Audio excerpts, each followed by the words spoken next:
জগদ্গুরু নমো নমঃ শঙ্করদেব নমো নমঃ মহাপ্রভু নমো নমঃ শঙ্করদেব নমো নমঃ ভগবান শ্রীমন্ত শঙ্করদেবায় নমো নমঃ নমো নমঃ হরে প্রেম হরে প্রেম হরে প্রেম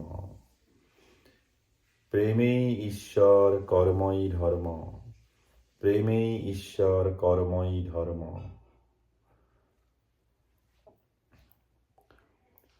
মই এখন গ্ৰন্থ ৰচনা কৰিছোঁ। এই গ্ৰন্থখন যিখন মই ৰচনা কৰিছোঁ সেই গ্ৰন্থখনৰ নাম হ'ল ভক্তি মহাতত্ত্ব। ভক্তি মহাতত্ত্ব এই গ্ৰন্থখনৰ আজিৰ যিটো চেপ্টাৰ, আজিৰ যিটো অধ্যায়, এই অধ্যায়টো হ'ল কৰ্মতত্ত্ব। কৰ্মতত্ত্বনো কি বস্তু, এয়া মই দুলৰী চন্দৰ সুৰতে ৰচনা কৰিছোঁ।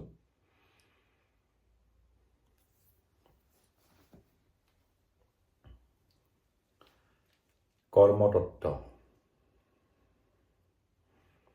এই ব্ৰহ্মাকে আদি কৰি যত জীৱ আছে সকলো,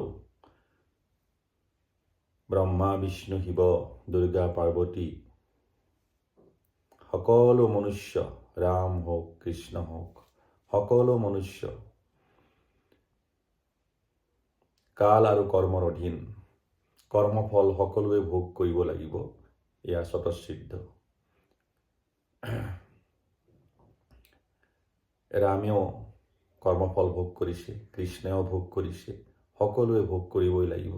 ইয়াৰ পৰা নিস্তাৰ কোনো পাব নোৱাৰে। এয়া কৰ্মতত্ত্ব।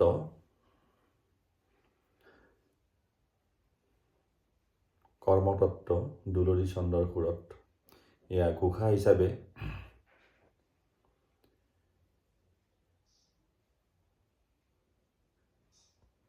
কলি যুগ ইটো কৰম প্ৰধান, ভাৱৰ মহত্ব নাই,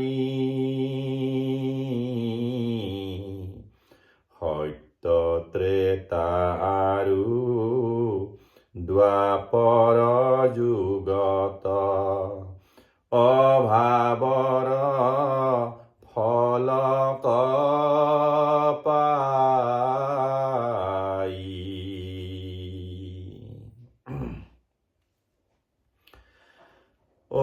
কলি যুগ ইটো কৰম প্ৰধান, ভাৱৰ মহত্ব নাই, সত্য ত্ৰেতা আৰু দ্বাপৰ যুগত, অভাৱৰ ফল পাই। এই কলিযুগত মানুহে কেৱল কৰ্মৰ ফলটো পায়, কিন্তু ভাৱৰ মহত্ব, ইয়াত ভাৱৰ ফলটো কেতিয়াও নাপায়। কিন্তু সত্য ত্ৰেতা আৰু দ্বাপৰত মানুহে যিখিনি ভাবিছিলে সেই ভবাৰো কৰ্মফল আছিলে। এতিয়া পদ হিচাপে মই ৰচনা কৰিছোঁ এই ধৰণে।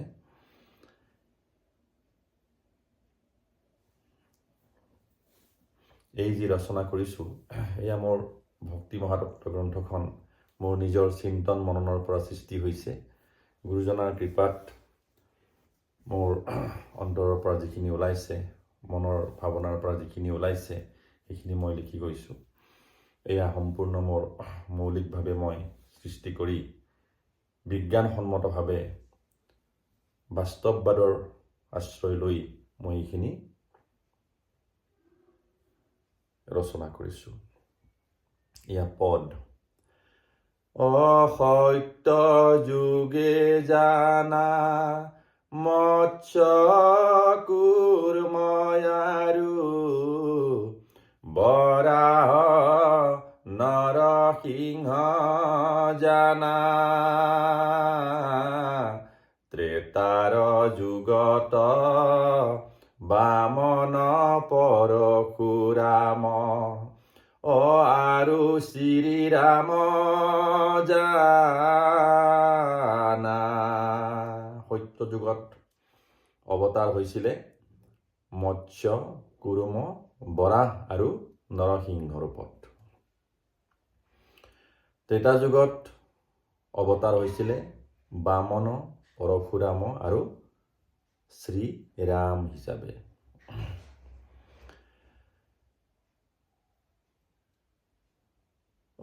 দ্বাপৰ যুগত বলৰাম কৃষ্ণ কল্কি জানিবা কলিত এহি হব জানা নাৰায়ণ অৱতাৰ ভাগৱত শাস্ত্ৰ মত।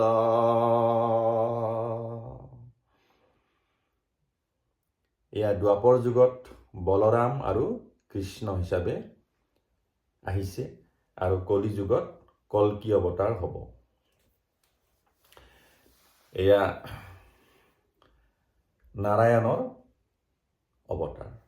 নাৰায়ণে বিভিন্ন সময়ত বিভিন্ন অৱতাৰ লৈছে আৰু এই কলি যুগত বুদ্ধ অৱতাৰ আছে আৰু শংকৰদেৱ অৱতাৰ আছে।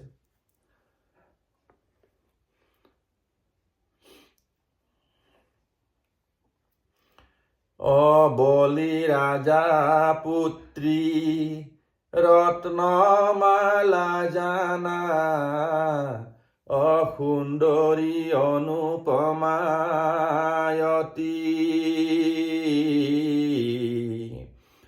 দ্বাপৰ যুগত আশী ভৈলা জানা এই পুতনা ৰাক্ষসী।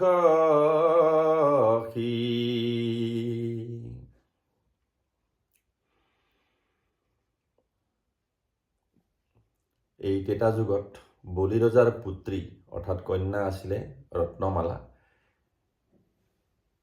সেই ৰত্নমালাই দ্বাপৰ যুগত আকৌ পুতনা ৰাক্ষসী হিচাপে অৱতাৰ গ্ৰহণ কৰিছে, জন্ম গ্ৰহণ কৰিছে। ত্ৰেতাৰ যুগত নাৰায়ণ জানা বামন অৱতাৰ লৈলা সেহি অৱতাৰে বলি কচলিলা তিনি পদ ভূমি লৈলা।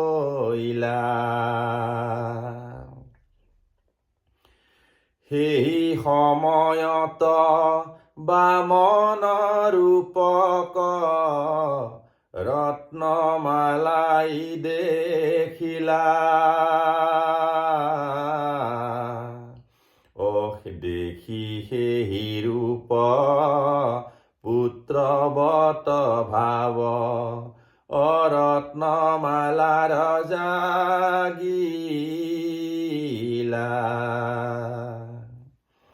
সেই যেতিয়া ত্ৰেতা যুগত ভগৱান নাৰায়ণে যেতিয়া বামন অৱতাৰ গ্ৰহণ কৰিলে, বামন অৱতাৰ লৈ যেতিয়া বলিক চলনা কৰিলে তিনি পদ ভূমি লৈ পেলাই, সেই সময়ত যেতিয়া বামন অৱতাৰ লৈ পেলাই যেতিয়া বলিৰ ওচৰলৈ আহিলে, তেতিয়া সেই বলিৰ কন্যা ৰত্নমালাই দেখিলে। দেখি পেলাই তেওঁৰ পুত্ৰবৎ ভাৱ উৎপন্ন হ'ল যে এইজন ইমান ধুনীয়া সৰু ল'ৰা এটা আহিছে, ইমান মৰম লগা, এইখিনি ভাৱ তেওঁৰ এই ৰত্নমালাৰ মনত জাগিলে। ৰত্নমালা হ'ল বলি ৰজাৰ কন্যা। তেতিয়া কি হ'ল? বামনে যেতিয়া তিনি পদ ভূমি বলি ৰাজা তমাগিলা ৰত্ন ৰত্নমালাতে বে মনত ভাবিলা বামন বধৰ কথা। এয়া হ'ল ভাৱৰ পৰিৱৰ্তন। যেতিয়া এজন সৰু ল'ৰাৰ ৰূপত বামন অৱতাৰ দেখিলে, তেওঁৰ ভাৱ ব্যৱহাৰবিলাক তেতিয়া ঠিকেই আছিল। তেতিয়া তেওঁ মৰমেৰে আহিছে, কথা বতৰা পাতিছে। সেই সময়ত ৰত্নমালাই দেখিছে বোলে ইমান ধুনীয়া ল'ৰা, গতিকে পুত্ৰবৎ ভাৱ মনত আহি গ'ল। তাৰ পিছতেই যেতিয়া বামন অৱতাৰ লৈ পেলাই সেই বামনে যেতিয়া বলিৰ পৰা 3 পদ ভূমি বিচাৰিলে, তেতিয়া বলি ৰজাৰ জীয়েক ৰত্নমালাৰ খং উঠিলে। আৰে এইজন কেনেকুৱা মানুহ, আমাৰ গোটেই সহাগৰা পৃথিৱী, গোটেই দেউতাৰ গোটেই সম্পত্তি ল'ব বিচাৰিছে। এইটো সাধাৰণ কথা, চবৰে বেয়া লাগিব, চবৰে মনটোত দুখ আহিব, ক্ৰোধ আহিব, তেতিয়া ইয়াক মই মাৰি পেলাম, এই ধৰণৰ ভাৱনা এটা আহিব। ঠিক সেই ধৰণে এই ৰত্নমালাৰো মনত সেই ভাৱটো আহিলে যে এইজনক মই বধ কৰিম, এইজনক মই শেষ কৰিম, নাশ কৰি দিম। এই ধৰণৰ ভাৱনা ৰত্নমালাৰ আহিলে। গতিকে প্ৰথম ভাৱনাটো আহিল প্ৰেম ভাৱ। সেইকাৰণে পুত্ৰবধ ভাৱেৰে তেওঁ মনত চিন্তা কৰিলে। তাৰ পিছতেই যেতিয়া বামন অৱতাৰে, যেতিয়া নাৰায়ণে বামন অৱতাৰ, এই বামনে যেতিয়া বিচাৰিলে 3 পদ ভূমি, তেতিয়া ৰত্নমালাৰ ক্ৰোধ আহিল আৰু তেওঁ মনত ভাবিলে যে এইজনক মই বধ কৰিম। গতিকে একেটা সময়তে দুটা ভাৱ অলপমান ইফাল সিফাল হৈ পেলাই দুটা ভাৱনা আহিলে। গতিকে সেই ভাৱনাৰ ফল চাওক। সেই ভাৱনাৰ ফলক দেখা সুন্দৰী ৰূপত আইলা কপট ভাৱেৰে কৃষ্ণক বধিবে উত্ৰাৱল মন ভৈলা। গতিকে সেই ৰত্নমালাই দ্বাপৰ যুগত পুতনা হিচাপে জন্মগ্ৰহণ কৰিলে আৰু কৰি তেওঁ কৃষ্ণক বধ কৰিবৰ কাৰণে আহিলে।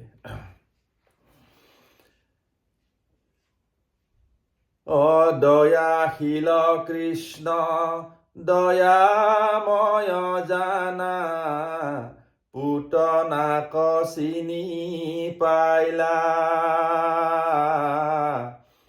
দয়াময় হৰি পুতনাক পাছে মাতৃৰ গতিক দিলা।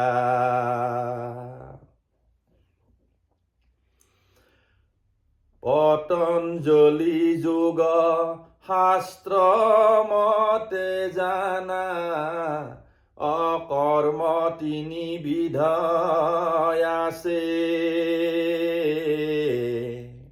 পতঞ্জলি যোগ মতে ঋষি পতঞ্জলীয়ে যি পতঞ্জলি যোগ ৰচনা কৰিছিলে, সেই পতঞ্জলি যোগ মতে কৰ্ম 3 প্ৰকাৰৰ। ঋষি পতঞ্জলীয়ে কৈছে যে কৰ্ম 3 প্ৰকাৰৰ। অশুভ আৰু জানা অশুভ কৰ্ম মিশ্ৰ কৰ্ম এই জানা। এটা হ'ল শুভ কৰ্ম, এটা হ'ল অশুভ কৰ্ম আৰু এটা হ'ল মিশ্ৰ কৰ্ম। শুভ অশুভ মিলি পেলাই যিখিনি কৰ্ম কৰা যায় সেয়া হ'ল মিশ্ৰ কৰ্ম। গতিকে এই 3 প্ৰকাৰৰ কৰ্মৰ কথা পতঞ্জলি যুগত ঋষি পতঞ্জলীয়ে ব্যক্ত কৰিছে। এইকাৰণে এই কৰ্মৰ ভাগবিলাক আৰু উপনিষদত বেলেগকৈ আছে, বেলেগ বেলেগ ধৰণে আছে। ভগৱত গীতাত যিখিনি কথা কৈছে সেইখিনি উপনিষদৰে বস্তু।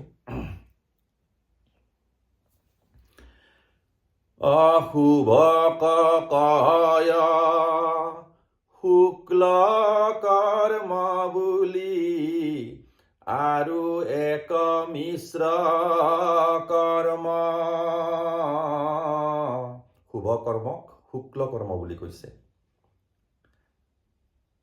অশুভ কয় অশুক্ল কৰ্ম এই জান তিনি কৰ্ম। পতঞ্জলি যোগ মতে ঋষি পতঞ্জলিয়ে কৈছে এটা আছে শুভ কৰ্ম, এটা হৈছে অশুভ কৰ্ম, আৰু এটা হ'ল মিশ্ৰ কৰ্ম। শুভ কৰ্মক শুক্ল কৰ্ম বুলি কৈছে, অশুভ কৰ্মক অশুক্ল কৰ্ম বুলি কৈছে, আৰু এটা হ'ল মিশ্ৰ কৰ্ম। এই তিনি প্ৰকাৰৰ কৰ্ম আছে, আৰু এই তিনি প্ৰকাৰৰ কৰ্মৰ মাজেৰে সকলোৱে যাবই লাগিব, তাৰ নিস্তাৰ নাই। অশুভ কৰ্মত শুভ ফল পাৱে, শুনা ধীৰ কৰি মতি। অশুভ কৰ্মে ফল অশুভ পাৱে, জানায়া কয়াতি।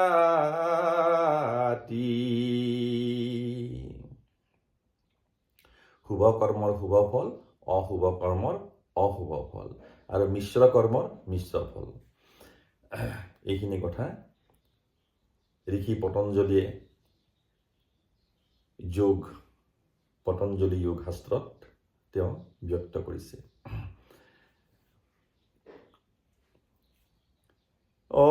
আনক অন্যায় যিজনে কৰয়, সিটো জন পাপ মতি। আনক অন্যায় কৰিলে জানিবা, সিজনে পুনু প্ৰাপ্নতি।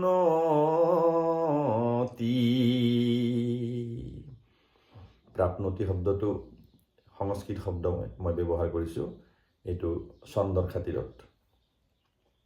যে আনক অন্যায় কৰিলে সেইটো মহা পাপ হয়, সেইটো মহাপাপ বুলি কৈছে। আৰু আনক অন্যায় কৰিলে সেই অন্যায়খিনি মই আকৌ ঘূৰাই পাম।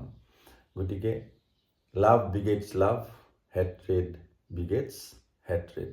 গতিকে ভাল কৰ্ম কৰিলে মই ভাল ফল পাম, বেয়া কৰ্ম কৰিলে বেয়া ফল পাম। গতিকে এইখিনি কথা মই লিখিছোঁ। তাৰপিছতেই ৰচনা কৰিছোঁ এই ধৰণে। অপ্ৰাণিক অভয় দানক নকৰি, যিজনে তাক ভক্ষয়, অমৃত্যুৰ অন্তত সূক্ষ্ম শৰীৰেহে, নৰক যন্ত্ৰণা ভুঞ্জয়।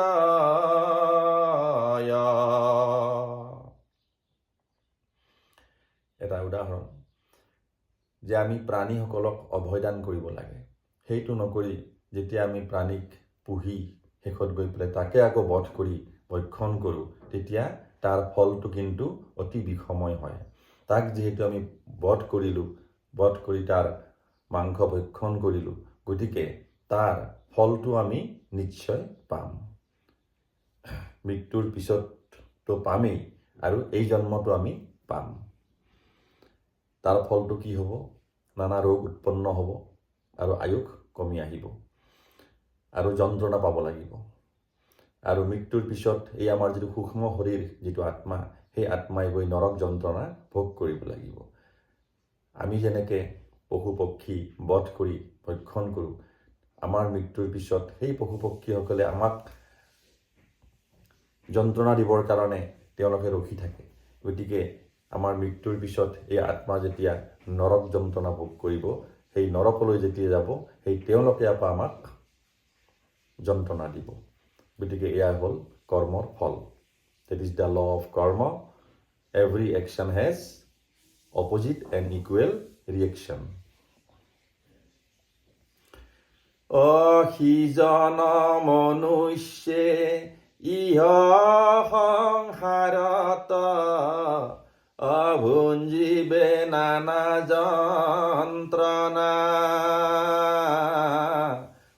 নানা ৰোগ শোক জৰা ব্যাধি আদি, অভোগ কৰিবে জানা। এয়াই হ'ল কৰ্মৰ ফল। অধূম্ৰ মদ্যপান দ্যুত দুৰ্বাসনা, ঈশৱত ৰাখিলা মতি, ইটো সবে জানা সৰ্বনাশ কৰি, বিবেক অধম গতি।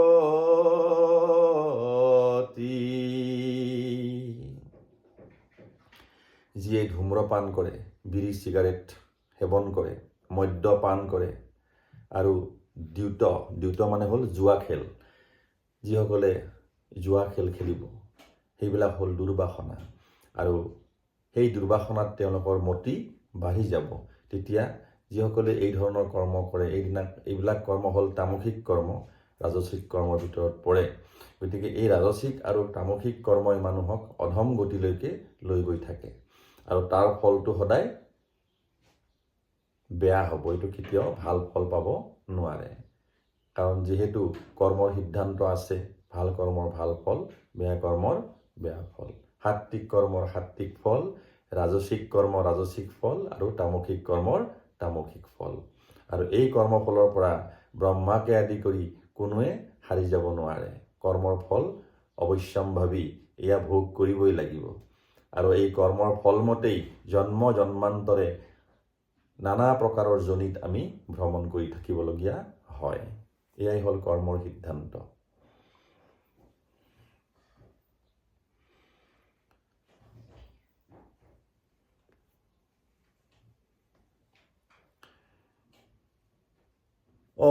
মন্দ অভ্যাসক, মন্দ মানে বেয়া, যিজনে আচৰে, তাহাৰ গতিক শুনা, হৃদয়ৰ হৰি যাইব বহু দূৰ, কৃপা শূন্য হৈব জানা। আমাৰ কৰ্মই গতি প্ৰদান কৰে।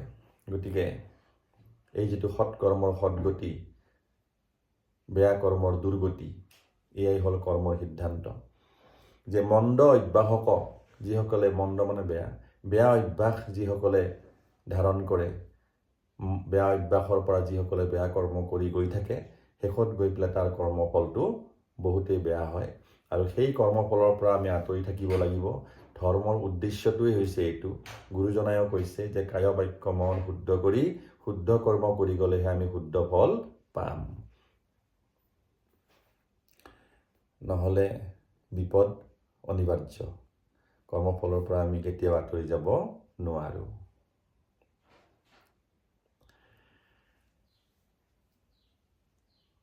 যেতিয়া আমি ৰাজসিক আৰু তামসিক কৰ্ম কৰি গৈ থাকিম, তেতিয়াহ'লে আমাৰ গুৰুদেও নাম ভকত এই চাৰি বস্তুৰ কৃপা নাথাকে, লাহে লাহে লাহে লাহে কমি যাব।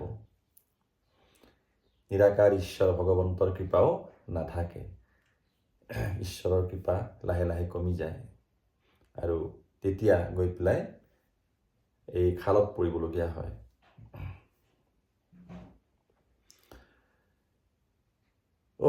যিটো জনে জানা ধৰ্মক প্ৰচাৰী,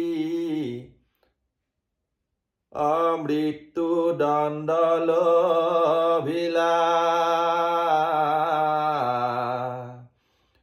সিজনে জানিবা বৈকুণ্ঠ লভিলা, মৃত্যু লোকে নাম থৈলা।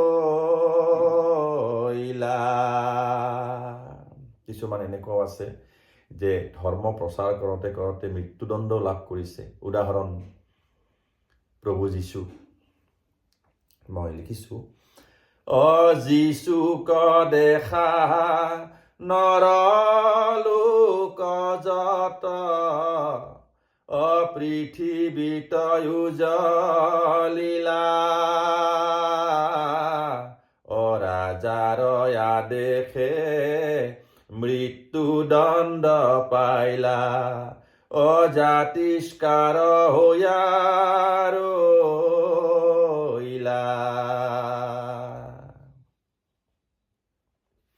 গতিকে ধৰ্ম কৰ্ম যদি কৰে তেতিয়া মৃত্যুদণ্ড পালেও তেওঁ জাতিষ্কাৰ হৈ থাকে, কাৰণ তেওঁৰ কৰ্মখিনি আছিলে সাত্বিক কৰ্ম। মৃত্যুৰ পিছতো তেওঁৰ নাম থাকি যাব। অজগতৰ গুৰু শ্ৰীমন্ত শংকৰে ধৰ্মক প্ৰচাৰন্তে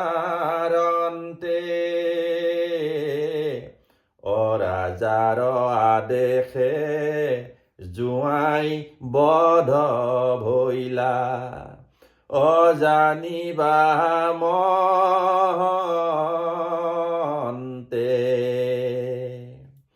আমাৰ জগতগুৰু শ্ৰীমন্ত শংকৰদেৱ গুৰুজনাই যেতিয়া ধৰ্ম প্ৰচাৰ কৰি আছিলে, সেই সময়ত বহুতে তেওঁৰ সেই ধৰ্মৰ বিৰোধিতা কৰিছিলে।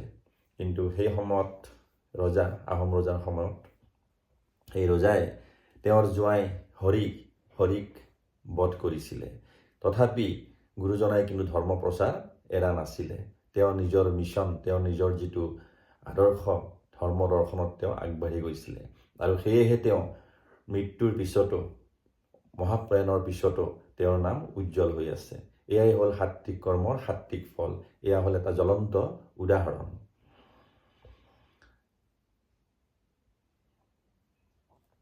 অকৰ্মৰ ফলৰ দেখা মাহাত্ম সভাসদ সবজত শংকৰ দেৱৰ নাম যশ বৈভৱ অজাতিষ্কাৰ পৃথিৱীত।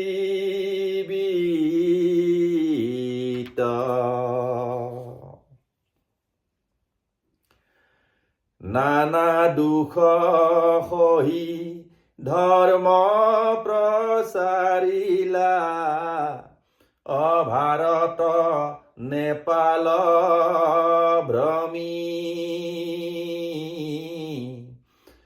অজগততে নাম ৰাখিয়া থৈলা শ্ৰীমন্ত শংকৰ তুমি।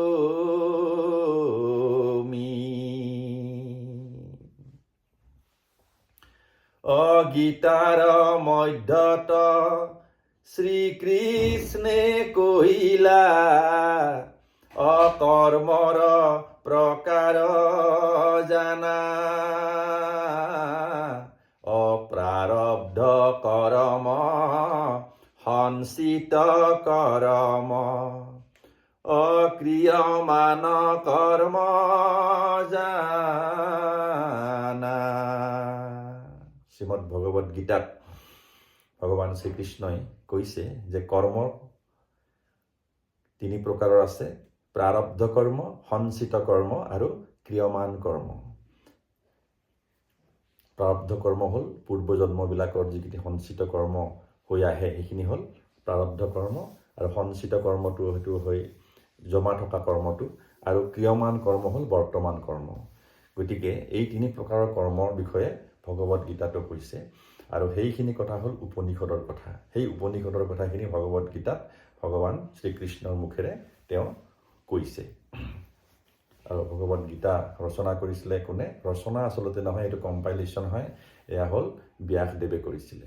তাত এই ভগৱদ গীতাত উপনিষদৰ বাণী আছে, পুৰাণৰ বাণী আছে, বিভিন্ন শাস্ত্ৰ বাণীসমূহ ভগৱদ গীতাত আছে। সেয়া ভগৱান শ্ৰীকৃষ্ণৰ মুখেৰে নিঃসৰিত হৈছিলে, অৰ্জুনক কৈ আছিলে।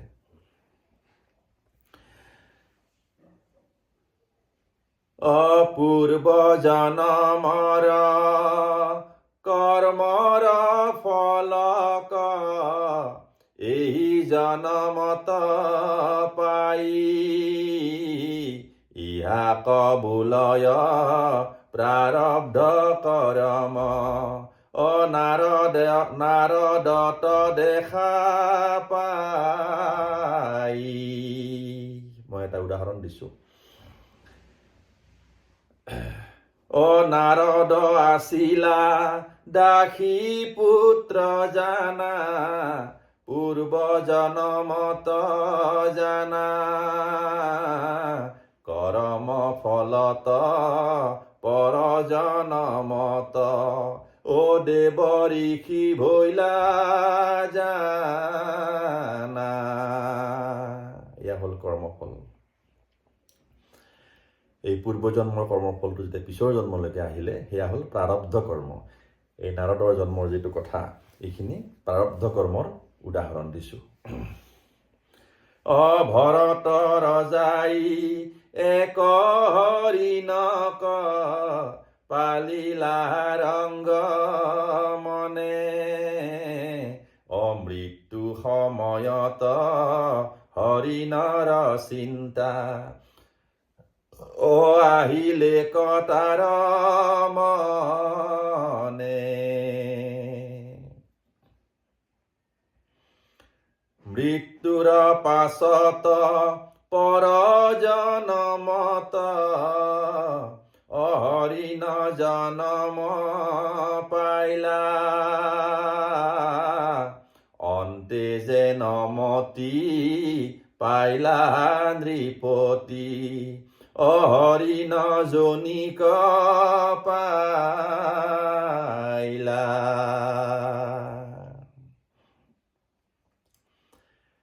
এয়া হ'ল প্ৰাৰব্ধ কৰ্মৰ ফল। ভৰত ৰজাও তেনেকুৱাই আছিলে। ভৰত ৰজাও এটা হৰিণ পালিছিলে, পুহিছিলে। তাৰপিছত সেই ভৰত ৰজাই মৃত্যুৰ সময়ত হৰিণটোৰ কথাহে মনলৈ আহিছিলে। গতিকে অন্তে যামতি সা গতি। গতিকে শেষত যিহেতু হৰিণৰ কথাটোহে মনলৈ আহিলে, গতিকে শেষত গৈ তেওঁ পিছৰ জন্মটো হৰিণ হিচাপে তেওঁ জন্মগ্ৰহণ কৰিবলগীয়া হ'ল। হু নামে এক গন্ধৰ্ব আছিল, ৰূপে গুণে অনুপম,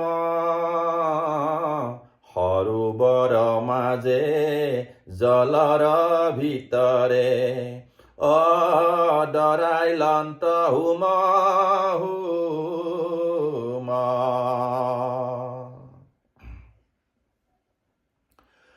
সজ্জন ঋষিক পাৱত ধৰিয়া, টানিলন্ত গন্ধৰ্বে, অভয়ে ত্ৰাসে জানা ঋষিয়ে দিলন্ত, অভিশাপ অবিলম্বে।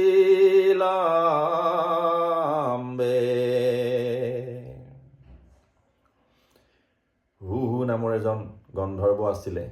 তেওঁ বহুত সুন্দৰ, বহুত ধুনীয়া আছিলে, সৌন্দৰ্যৱান। তেওঁ এবাৰ এজন ঋষিয়ে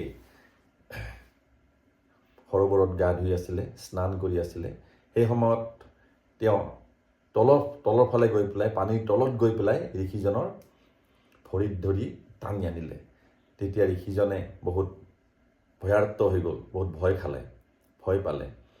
তাৰপিছত সেই ঋষিজনে গন্ধৰ্ব, এই হু নামৰ যিজন গন্ধৰ্ব, তেওঁক অভিশাপ দিলে।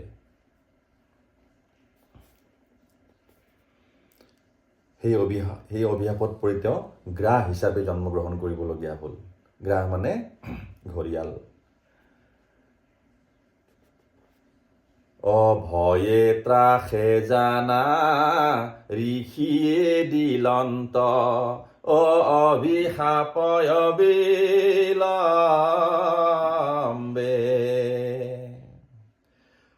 সেই অভিশাপে গন্ধৰ্ব ভৈলা, অপৰ জনমত গ্ৰাহ। এয়া হ'ল কৰ্মফল। গ্ৰাহ গজেন্দ্ৰৰ আখ্যান স্বৰূপে, ইটো বিখ্যাত হইল ইহ জনমত কৰ্মক সঞ্চয় কৰি কৰি যাই নৰে অপৰ জনমত ফলক পাৱয় অগ্ৰাহত দেখা নৰে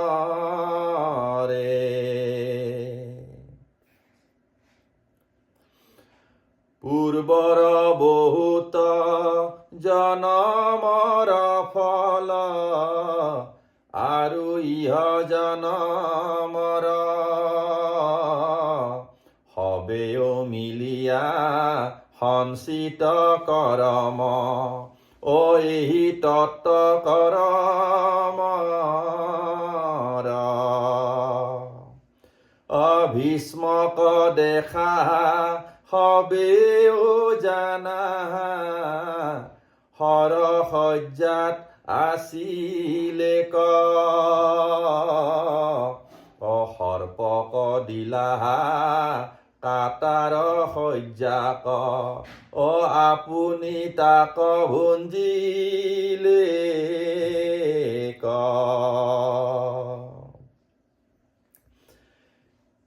ভীষ্ম সেই ৰজা ভীষ্ম তেওঁ পূৰ্বজন্মত বহুত ভাল এজন প্ৰজাবৎসল ৰজা আছিলে। মই শ্বৰ্টকৈ কৈছোঁ যে সেই ৰজা হৈ থাকোঁতে সেই পূৰ্বজন্মত তেওঁ যেতিয়া চিকাৰ কৰিবলৈ গৈছিলে, ৰজাসকলে আগতে চিকাৰ কৰিছিলে, চিকাৰ কৰিবলৈ গৈ পেলাই তেওঁ ৰাস্তাৰে যেতিয়া গৈ আছে, জংঘলৰ ভিতৰত যদি সোমাই গৈছে, জংঘলৰ ভিতৰত সৰু সৰু ৰাস্তা, তেতিয়া তেওঁ দেখিলে যে এটা সাপ এটা ৰোগাক্ৰান্ত হৈ পৰি আছে। তেতিয়া তেওঁ ভৰিৰ জোতা থাকে, ধৰি পেলাই এনেকৈ তেওঁ দলি মাৰি দিলে। দলি মাৰি দিয়াৰ পিছত তেওঁ সেই সাপজনা গৈ পেলাই কি হ'ল, গোটেই কাঁইটৰ ওপৰত পৰিলে। তেতিয়া সেই সাপজনাই তেওঁক অভিশাপ দিলে যে মই নিৰ্দোষী আৰু মই ৰোগাক্ৰান্ত হৈ পেলাই পৰি আছিলোঁ, গতিকে তুমি মোক শুশ্ৰূষা নকৰি উল্টাই তুমি মোক আকৌ কাঁইটৰ সজ্জাত তুমি পেলাই দিলা। গতিকে মই যেনেকৈ এতিয়া কষ্ট ভুগি আছোঁ, সেই যাতনা তুমিও ভুগিব লাগিব। গতিকে তাৰ পিছৰ জন্মত তেওঁ ভীষ্ম হিচাপে আহি কি হ'ল, দ্বাপৰ যুগত সেই কণ্টকৰ সজ্জাত শুব লগা হ'ল, হৰসজ্জাত শুব লগা হ'ল। সেয়াই হ'ল কৰ্মফল। কৰ্মফলৰ পৰা কোনো আঁতৰি যাব নোৱাৰে। এটা এটা কৰ্মৰ এটা এটা ফল প্ৰাপ্তি হ'ব, আৰু সেইখিনি আমি স্বীকাৰ কৰিবই লাগিব। স্বীকাৰ নকৰিলে উপায় নাই। মহা মনীষীসকলেও সকলোৱে কৰ্মফল ভোগ কৰিছে। আৰু এই যিটো কৰ্মৰ সিদ্ধান্ত, এইটো প্ৰতিটো পন্থই মানি লৈছে। হিন্দু, মুছলিম, শিখ, ইছাই, বৌদ্ধ, জৈন, পাৰ্চিয়ান, কনফুচিয়ান, যিমান পন্থ আছে সকলোৱে মানি লৈছে। আৰু এইটো হ'ল scientific, that is the scientific law of karma. গতিকে এইটোৰ পৰা নিস্তাৰ কোনো পাব নোৱাৰে।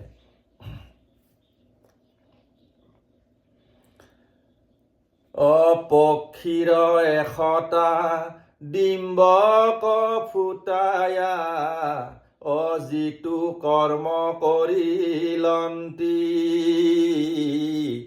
ইহাৰ ফলক লভিলা জানা ধৃতৰাষ্ট্ৰ ভ্ৰষ্ট মতি শতপুত্ৰ শোক ভোগ কৰিলা নানান দুখ পাইলা জন্মান্ধ ৰহিলা কৌৰৱ নাখিলা অধম গতিক পাইলা। ধৃতৰাষ্ট্ৰৰ সেইকেইটাই কথা। তেওঁ সেই পূৰ্বজন্মত ৰজাই আছিলে, খুব প্ৰজাবৎসল ৰজা আছিলে, কিন্তু সেই বনলৈ গৈ পেলাই বিগয়া কৰিবলৈ গ'ল, পহু চিকাৰ কৰিবলৈ। তেতিয়া তেওঁ গছৰ তলত জিৰণি লৈছিলে।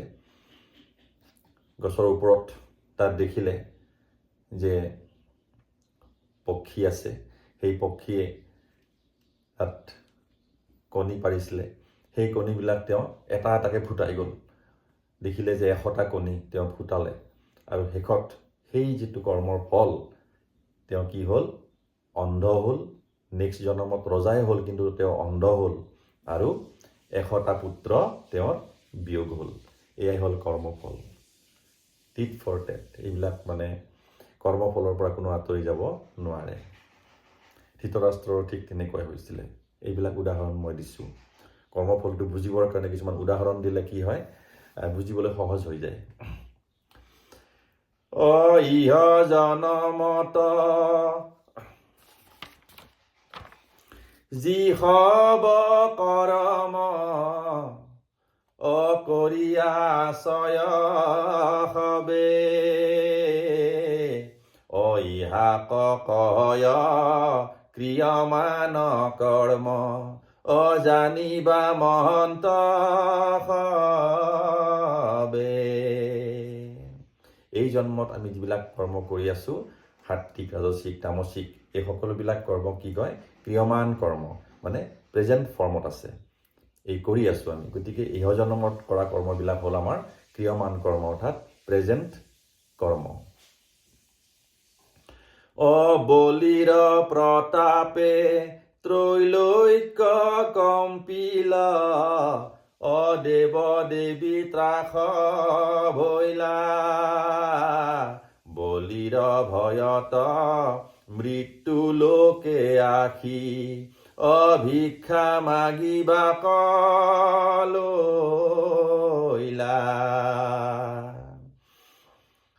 ৰজা বলিৰ ভয়ত ত্ৰৈলোক্য কঁপিছিলে, আৰু বাৰম্বাৰ দেৱলোকত আক্ৰমণ কৰি দেৱতাসকলক উচ্ছেদ কৰিছিলে। আৰু সেই বলিৰ ভয়ত শেষত গৈ পেলাই দেৱতাসকলে, দেৱ দেৱীসকলে কি কৰিছিলে, মৃত্যুলোকলৈকে আহি, এই পৃথিৱীত আহি তেওঁলোকে কি কৰিছিলে, ভিক্ষা মাগিবলগীয়া অৱস্থা হৈছিলে দেৱ দেৱীসকলৰ এই বলিৰ উৎপাতত। অদিতিৰ বাক্যে নাৰায়ণ পাছে, বামন ৰূপক লৈলা। তিনি পাদ ভূমি লৈয়া পাছে হৰি, বলিক সুতলে থৈলা। ৰজা মহাৰজা হবে শুনা, মন প্ৰাণ স্থিৰ কৰা। সেই ৰজা মহাৰজা, মন্ত্ৰী মহামন্ত্ৰীসকল, সকলোৱে শুনা, মন প্ৰাণ স্থিৰ কৰি শুনা। সাৱধান হোৱা মদ পৰিহৰা, অহংকাৰ ত্যাগ কৰা। প্ৰজাৰ অহিত নকৰা,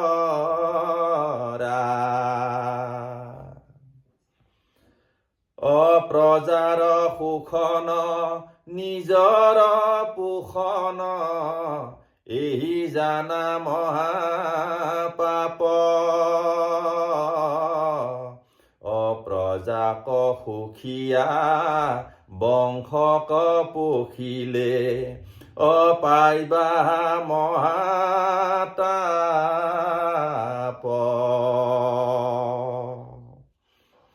আজিকালি দেখা যায় যে মন্ত্ৰী মহামন্ত্ৰী ৰজাসকলে কি কৰে, প্ৰজাক শোষণ কৰে, প্ৰজাৰ পৰা শোষণ কৰি সেই শোষণৰ টকা পইচাৰে, সম্পত্তিৰে নিজে ভোগ কৰে।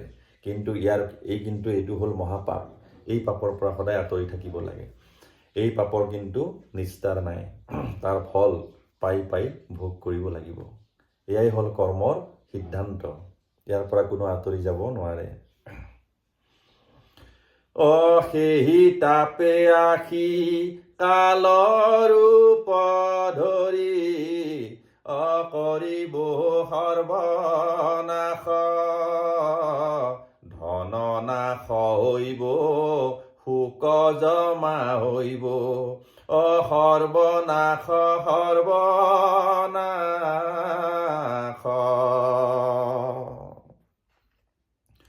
অনীতিৰ ধন জানিবা অল্পমান, যাহাৰ গৃহত নহে, সিটো পৰিয়াল মহাসুখে থাকে, পিৰি পিৰি দুখ নহে। যিসকলৰ ঘৰত অনীতিৰ ধন নাই, কৰাপশ্যনৰ ধন নাথাকে, যিসকলে সৎভাৱে থাকি ধন উপাৰ্জন কৰে, তেওঁলোকৰ ধন কমেই হওক কিন্তু তেওঁলোকৰ পীড়িত, তেওঁলোকৰ বংশত কেতিয়াও শোক দুখ নাহিব, তেওঁলোকে সুন্দৰভাৱে চলি যাব পাৰিব। এয়াই হ'ল কৰ্মৰ সিদ্ধান্ত। কৰ্ম ফলৰ মহাগুহ্য তত্ত্ব, বোধ গম্য কাৰ হইব, মহা মহা সন্ত ঋষি মুনি সব, দেৱতায়ো নজানিব। কুৰুক্ষেত্ৰে কৃষ্ণে গীতামৃত কহিলা, অৰ্জুনৰ যে আগত,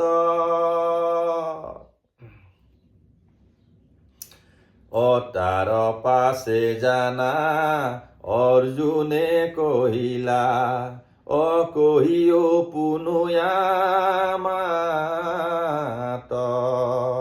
কুৰুক্ষেত্ৰৰ ৰণত, কুৰুক্ষেত্ৰে ধৰ্মক্ষেত্ৰে, এই কুৰুক্ষেত্ৰত গীতামৃত ভগৱান কৃষ্ণই অৰ্জুনক কৈ আছিলে।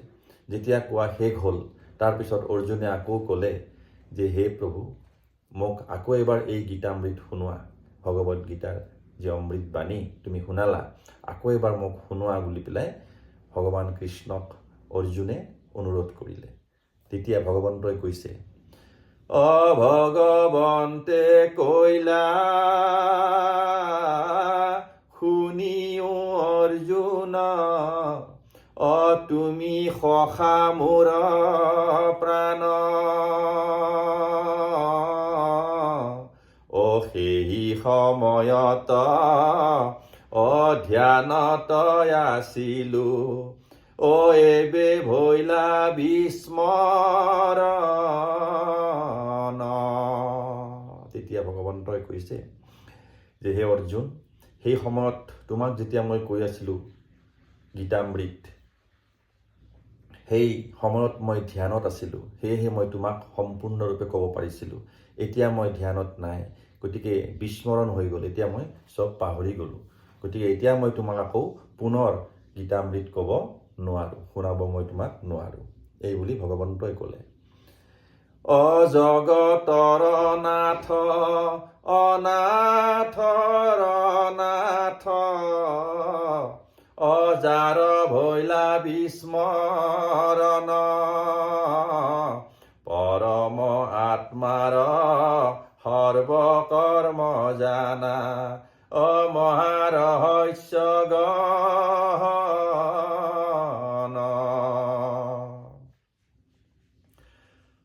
যত জীৱ জাক কৰ্মৰ চক্ৰত, আহ যাহ কৰি থাকে, কৰ্ম বন্ধে আখি ভ্ৰমিয়া ফুৰয়, কৰ্ম ফল ভোগী থাকে। কৰ্মৰ বিভাগ তিনি যে প্ৰকাৰ, তাক আমি কহিব, কৰ্ম অকৰ্ম বিকৰ্ম জানা, ব্যাখ্যা নক কৰিব। এতিয়া মই ভগৱত গীতাৰ মতে, উপনিষদৰ মতে কৰ্ম তিনি প্ৰকাৰৰ, কৰ্ম অকৰ্ম আৰু বিকৰ্ম। এই কৰ্ম অকৰ্ম আৰু বিকৰ্মৰ বিষয়ে মই এতিয়া ব্যাখ্যা কৰিম। অমদযুক্ত হুয়া কৰম কৰয় নিজক কৰ্তা মানয় সেই কৰমক কৰ্ম বুলি কয় অজানিবা ইটো নিশ্চয়। এয়া অলপমান ৰহস্যময় কথা, তাত্ত্বিক কথা, যে যিসকলে অহংকাৰযুক্ত হৈ পেলাই কৰ্ম কৰি যায় আৰু কৰ্মখিনি ময়েই কৰিছোঁ বেলেগে কৰিব নোৱাৰে, এই অহম্মম যিটো ভাৱনাত যদি কৰে কৰ্মখিনি, সেইখিনি কৰ্মক কি কোৱা হয়? কৰ্ম বুলি কোৱা হয়। সেইখিনি কৰ্মক কৰ্ম বুলি কোৱা হয়। কৰ্ম অকৰ্ম আৰু বিকৰ্ম তিনি প্ৰকাৰৰ কৰ্ম আছে উপনিষদৰ মতে। এই উপনিষদৰ কথাখিনি গীতাতো আহিছে। গতিকে এই কৰ্ম অকৰ্ম আৰু বিকৰ্ম যদি অহংকাৰ মনত ৰাখি পেলাই যে মই এইখিনি কাম কৰিব পাৰোঁ বেলেগে কৰিব নোৱাৰে, এই ধৰণে যিবিলাক কৰ্ম কৰা যায় সেয়া হ'ল কৰ্ম। ঈশ্বৰত অৰ্পি কৰম কৰয় ঈশ্বৰক শ্ৰেষ্ঠ শ্ৰেয় দেই সেই কৰমক অকৰ্ম বুলিয়া অজানিবা সৰ্বদাই। আমি যেতিয়া কৰ্ম কৰি যাওঁ, সেই কৰ্মখিনি যেতিয়া আমি গুৰুদেৱ নাম ভকত ভগৱন্তৰ চৰণত ঈশ্বৰৰ চৰণত অৰ্পণ কৰি পেলাই যেতিয়া কৰোঁ, তেতিয়া সেইখিনি কৰ্ম সাত্বিক কৰ্মলৈকে ৰূপান্তৰিত হৈ যায়। তেতিয়া সেই কৰ্মখিনিক অকৰ্ম বুলি কোৱা যায়। তাত কোনো অহংকাৰ নাথাকে, সেইকাৰণে এইখিনি অকৰ্ম। শুনাত অলপ বেলেগ লাগে, কিন্তু আচলতে আমি অকৰ্মহে কৰিব লাগে।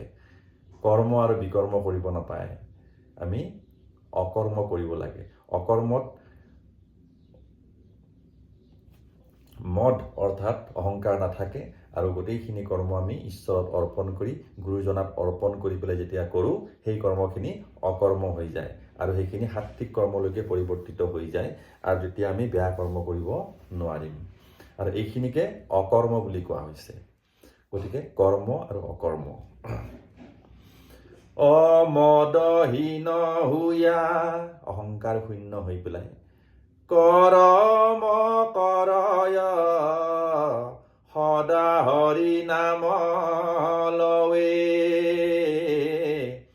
তাহাৰ কৰ্মক ভগৱন্তে জানা অকৃপাত কৰিয়া লৱে। অকৰ্মহে ঈশ্বৰে গ্ৰহণ কৰে। গুৰুজনাই অকৰ্মহে গ্ৰহণ কৰিব। গুৰুদেৱ নাম ভকত এই চাৰি বস্তু এক বস্তু। গতিকে এই চাৰি বস্তু সন্তুষ্ট হয় অকৰ্মৰ দ্বাৰাই। অকৰ্ম মানে কি? হিংসাশূন্য কৰ্ম, প্ৰেমপূৰ্ণ কৰ্ম, দয়াপূৰ্ণ কৰ্ম, আৰু সেই কৰ্মখিনি ঈশ্বৰত অৰ্পণ কৰি কৰিব লাগে। সেয়াই হ'ল সাত্বিক কৰ্ম। গতিকে সাত্বিক কৰ্মখিনিকহে ইয়াত অকৰ্ম বুলি কোৱা হৈছে।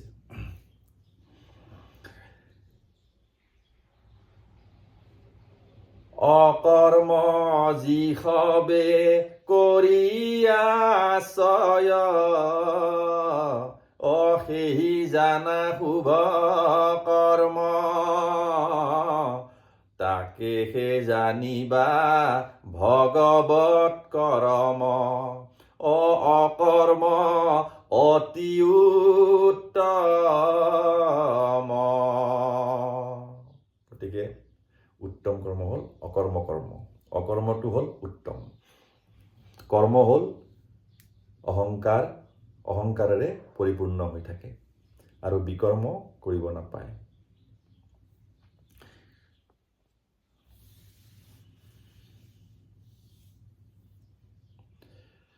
অকৰ্মত জানা কৰ্ম বন্ধ ক্ষীণ হয় ধীৰে ধীৰে গুৰুৰ কৃপাত প্ৰতিনিত নিত অকৰ্ম শুদ্ধ হৈব ধীৰে।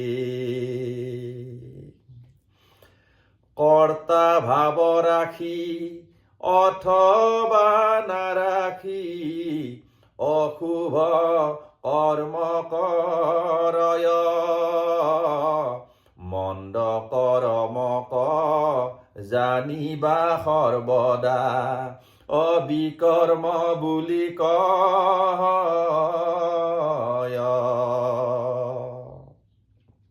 এতিয়া আমি যদি কৰ্তা ভাৱ ৰাখোঁ, অৰ্থাৎ অহংকাৰ ভাৱ ৰাখোঁ বা নাৰাখোঁ, কিন্তু আমি অহংকাৰ ভাৱ ৰাখিলেও বা নাৰাখিলেও যদি আমি অশুভ কৰ্ম কৰি যাওঁ, সেই অশুভ কৰ্মখিনিক, সেই মন্দ কৰ্মখিনিক কি বুলি কোৱা হৈছে? বিকৰ্ম বুলি কোৱা হৈছে। গতিকে অহংকাৰ ৰাখিয়ে বা নাৰাখিয়ে যদি আমি অশুভ কৰ্ম কৰোঁ, যদি আমি বেয়া কৰ্ম কৰোঁ, তামসিক কৰ্ম, সেইখিনিক কি বুলি কৈছে? বিকৰ্ম বুলি কৈছে। গতিকে বিকৰ্মৰ পৰা সদায় আঁতৰি থাকিব লাগে আৰু কৰ্মৰ পৰাও আঁতৰি থাকিব লাগে। আমি কৰিব লাগে অকৰ্ম। অকৰ্ম মানে য'ত মদ নাই, য'ত অহংকাৰ নাই, আৰু সমস্ত কৰ্ম আমি ঈশ্বৰত অৰ্পণ কৰি পেলাই কৰ্ম কৰিব লাগে। সেইখিনি হ'ল অকৰ্ম, আৰু অকৰ্মই হ'ল উত্তম। শুনাত অকণমান বেলেগ লাগে, কিন্তু এইখিনি হ'ল ৰহস্যময় কথা।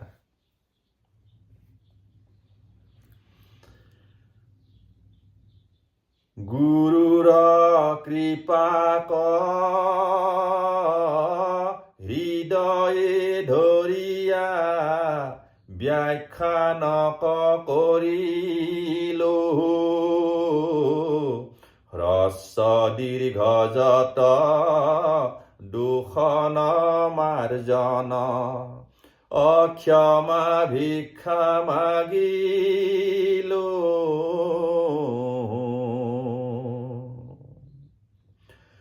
নমস্তুভ্যম নমস্তুভ্যম নমো নমঃ নমো নমঃ,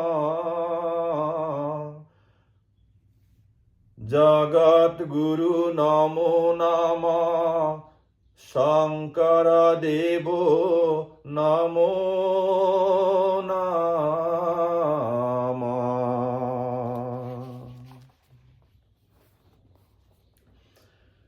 পরাগ ভূঞা নাম মোর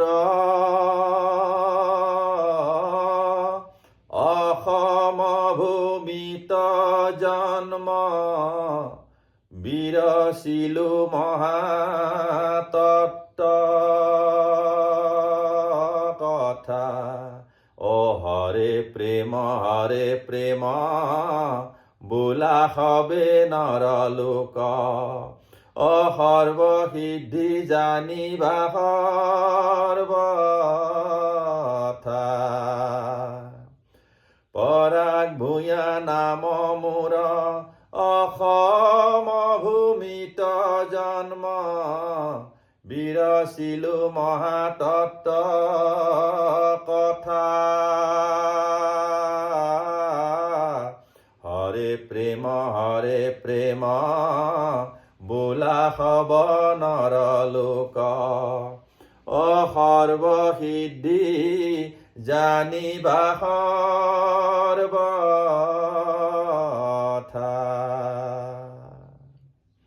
हरे प्रेम प्रेम ही ईश्वर है, कर्म ही धर्म है, प्रेमे ईश्वर कर्म ही धर्म। Love is God, work is worship. Hari बोल जय गुरु शंकर।